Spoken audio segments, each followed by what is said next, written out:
को हम the great Mughal कह रहे हैं, ये वही आदमी है जो आगरा के किले के सामने मीना बाजार लगवाता था और लड़कियां जाके पसंद करता था, अपने हरम में भेजता था।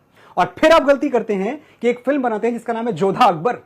मतलब जोधा अकबर, आप उसे लव स्टोरी की तरह प्रेजेंट करते हैं कि ये बड़ी शाश्वत प्रेम कथा है जोधा अकबर। उस वक्त आपने बताया कि जोधा बाई, तो खैर कुछ तो इतिहासकार ये भी मानते हैं कि वो कभी विवाह हुआ ही नहीं था आमेर की राजकुमारी का अकबर के साथ, तो वो विवादित विषय है। लेकिन अगर हुआ भी था तो वो तीसरी पत्नी थी, वो तीसरी पत्नी थी। अगर यहां भी बात रुक जाती तो हम मान लेते कि चलो अच्छी लव स्टोरी थी, तीसरी पत्नी के साथ अकबर ने जिंदगी भर शादी का पवित्र बंधन निभा दिया। यह हुआ। जोधा के बाद 9 शादियां, विकिपीडिया पढ़िए ना, मैं दूर जाने की बात नहीं कर रहा, हर किसी के पास अवेलेबल है। जोधा बाई के बाद 9 शादियां की हैं। कुछ इतिहासकार यह भी मानते हैं कि तकरीबन 36 शादियां की थी अकबर ने। यह कौन सी मोहब्बत थी?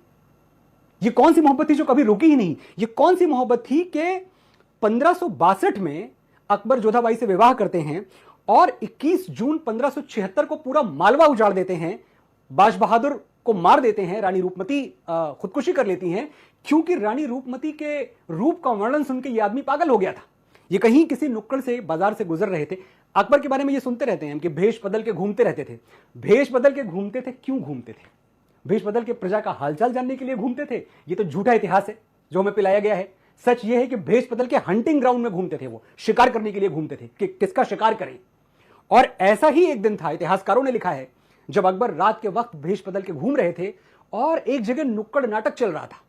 तो उस नुक्कड़ नाटक में जो कलाकार था वो रानी रूपमती की सुंदरता का वर्णन कर रहा था कि कैसे दुनिया में रानी रूपमती से ज्यादा सुंदर कोई और नहीं है।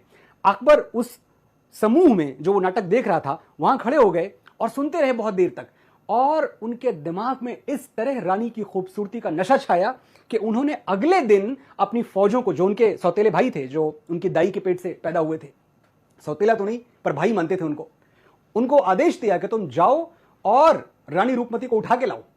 रानी रूपमती को लाने की, वो सती थी, रानी रूपमती थी, बाज बहादुर बहुत बहादुर थे। इन लोगों ने सरेंडर नहीं किया और अकबरी फौजों ने पूरा मालवा तहस नहस कर दिया।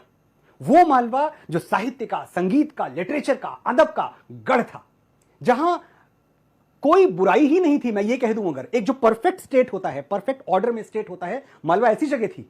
अकबरी फौजों ने सब बर्बाद कर दिया। यह जोधाबाई से शादी के तकरीबन 14 साल बाद की घटना है। तो अकबर तो कहीं रुका ही नहीं, जब तक जिया अपनी हवस, अपनी वासना का पुजारी बना रहा। आप उसे मेरा हीरो ना बताएं। आपने आज तक बताया, मैंने आज तक मान लिया, अब मैं नहीं मानूंगा। अब मैं जाग चुका हूं और मेरे साथ करोड़ों हिंदुस्तानी जाग चुके हैं।